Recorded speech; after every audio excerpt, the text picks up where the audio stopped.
Recording by Frank Malanga. Pipe of Peace by James McKimmey, Jr. The farmer refused to work. His wife, a short, thin woman with worried eyes, watched him while he sat before the kitchen table. He was thin, too, like his wife, but tall and tough-skinned. His face, with its leather look, was immobile. "Why?" asked his wife. "Good reasons," the farmer said. He poured yellow cream into a cup of coffee. He let the cup sit on the table. "Henry," said the woman, as though she were really speaking to someone else. She walked around the kitchen in quick, aimless bird steps.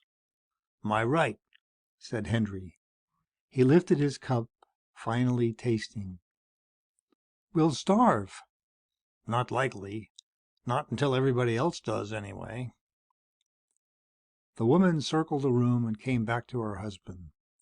Her eyes winked, and there were lines between them. Her fingers clutched the edge of the table. "You've gone crazy," she said, as though it were a half question, a half pronouncement. The farmer was relaxing now, leaning back in his chair. "Might have. Might have, at that." "Why?" she asked. The farmer turned his coffee cup carefully. "Thing to do, is all. Each man in his own turn. This is my turn." The woman watched him for a long time. Then she sat down on a chair beside the table. The quick, nervous movement was gone out of her, and she sat like a frozen sparrow. The farmer looked up and grinned. "Feels good just to sit here. Does well for the back and the arms. Been working too hard." "Henry," the woman said. The farmer tasted his coffee again. He put the cup on the table and leaned back, tapping his browned fingers. "Just in time, I'd say. Waited any longer, it wouldn't have done any good. Another few years, a farmer wouldn't mean anything." The woman watched him, her eyes frightened as though he might suddenly gnash his teeth or leap in the air. "Pretty soon," the farmer said, "they'd have it all mechanical. Couldn't stop anything. Now," he said, smiling at his wife, "we can stop it all." "Henry, go out to the fields," the woman said. "No," Henry said, standing, stretching his thin, hard body. "I won't go out to the fields. Neither will August Brown, nor Clyde Briggs, nor Alfred Swanson. None of us, anywhere. Not until the food's been stopped long enough for people to wake up." The farmer looked out of the kitchen window, beyond his tractor and the cow barn and the windmill. He looked at rows of strong corn, shivering their soft silk in the morning breeze.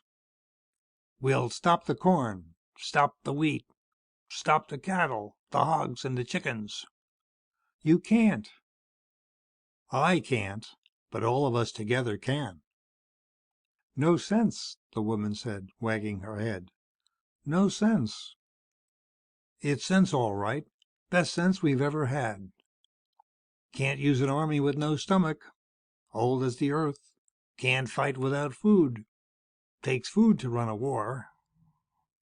"You'll starve the two of us, that's all you'll do. Nobody else will stop work." The farmer turned to his wife.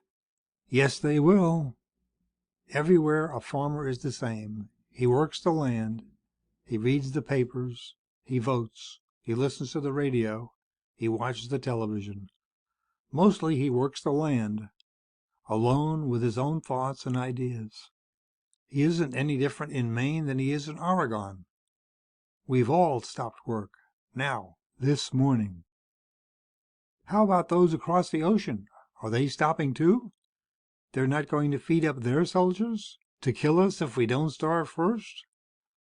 "They stop too. A farmer is a farmer, like a leaf on a tree. No matter on what tree, in what country, on whose land, a leaf is a leaf. A farmer's the same. A A farmer is a farmer. It won't work, the woman said dully. Yes, it will. They'll make you work. How? It's our own property. They'll take it away from you. Who'll work it then? The woman rocked in her chair, her mouth quivering. They'll get somebody. The farmer shook his head. Too many people doing other things, like making shells and guns, like sitting in foxholes or flying planes. The woman sat rocking, her hands together in her lap. It won't work, she repeated. It'll work, said the farmer.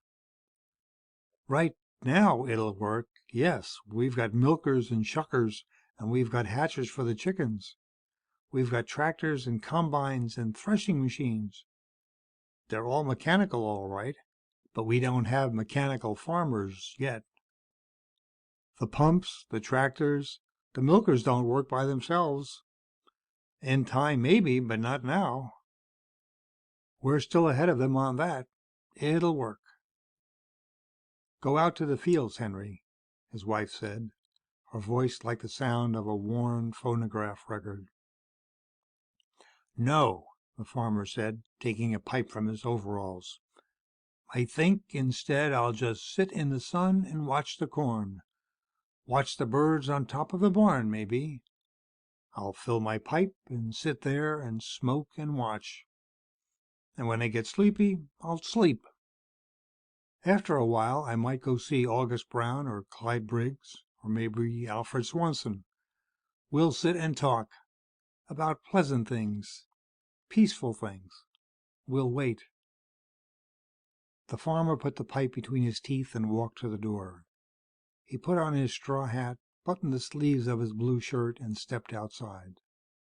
His wife sat at the table, staring at nothing in the room. The farmer walked across the barnyard, listening to the sound of the chickens and the sound of the breeze going through the corn.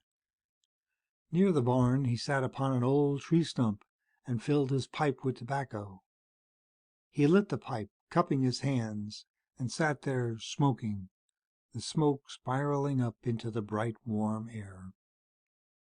He took his pipe from his teeth and looked at it. Pipe of peace, he said, laughing inside himself. The breeze was soft and the sun warm on his back. He sat there smoking, feeling the quiet of the morning, the peace of the great sky above.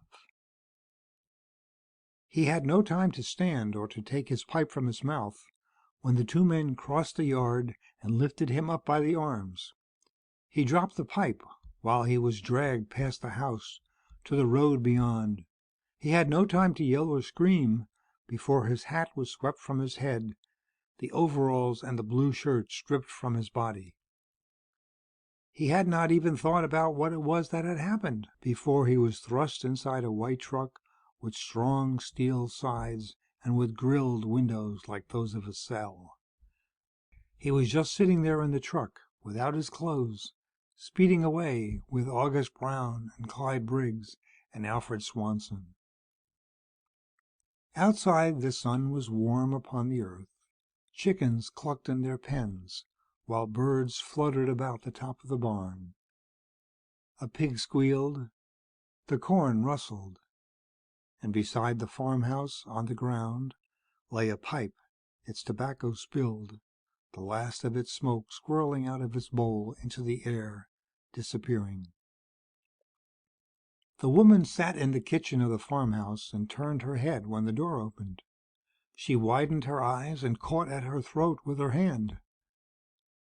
The sun through the doorway shone down on metallic hands and a metallic face, gleaming on the surface which the straw hat and the overalls and the blue shirt didn't hide.